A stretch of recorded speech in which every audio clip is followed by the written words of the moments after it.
Honor Bridges ran her hand through her hair and cursed herself.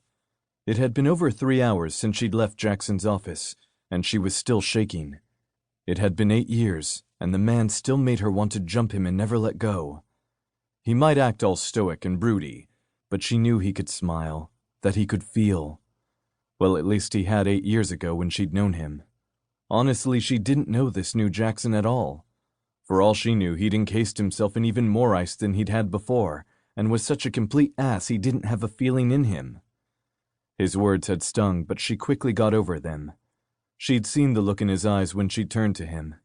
It was fury, confusion, arousal, and hurt all rolled into one. Though he'd masked it quickly, she'd seen it. It gave her hope, though hope for what she had no idea. It wasn't as though she wanted to get back together with him, not that they'd been truly together before. She had only wanted to let him know she was there because she hadn't wanted it to be a surprise, though in retrospect that seemed a bit self-centered and foolish.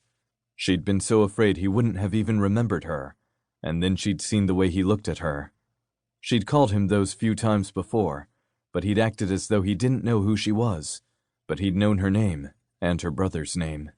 He'd remembered. For some reason that made her feel all warm and giddy inside. Not that she'd do anything about it. Honor was back in holiday because she had a job to do. She'd neglected it for so long and had only been able to do so because of who her aunt was.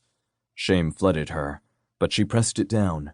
She would do what was right and get over herself and her past. After all, she was a tooth fairy, and there were little kids who needed her and the hope she'd bring with her job, but she'd get back to that soon. Her aunt would help her get acclimated and she'd find her way. She just had to get out of her room and get on with her life. The sun beat down on her as she walked out of the inn, passing the innkeeper on her way. Connie seemed like her own fairy godmother. The woman always seemed to know what she needed and when. Honor put on her sunglasses and tilted her face to the sun, needing its energy and warmth to do what she had to. Her aunt was waiting for her, and she'd put this off long enough. She hadn't stayed with her aunt because they were both old enough that they needed their own space. A shout made her turn, and then a heavy object pushed her to the ground, skinning her hands and bare knees. "What the hell?"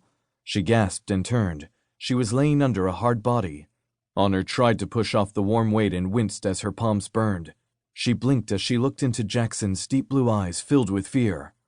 "Are you okay?" he asked as he looked down at her. He knelt above her, lifting his weight off her body, then ran his large hands up and down her sides. She pressed down the heat her libido seemed to love and pushed him away. "Why did you knock me down?" He frowned at her, then stood, bringing her up with him. "You've hurt your knees and palms.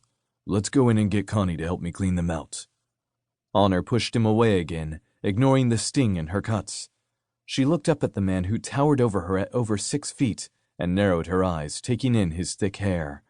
It was cropped to his head, a little bit of gray coloring his temples. Heck, he looked hotter now than he had before. Her nipples pressed against her sundress, and she fought not to rub up along the man like a cat in heat. No, totally not the time. "You don't get to tell me what to do. And why the hell did you push me? Didn't get enough barbs in before, so you decided to push me down instead?" She winced at the look of hurt that crossed his face before he schooled his expression again.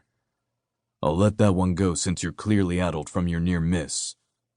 She opened her mouth to say something about that, but he shook his head and moved out of the way so she could see the broken remains of what looked to be a large flower pot on the ground. The ceramic lay in shattered pieces amongst the dirt and dying flowers. What?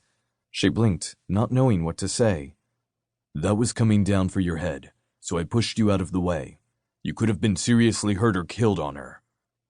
Her palms went clammy as her body shook. She looked up to the open window but didn't see anyone.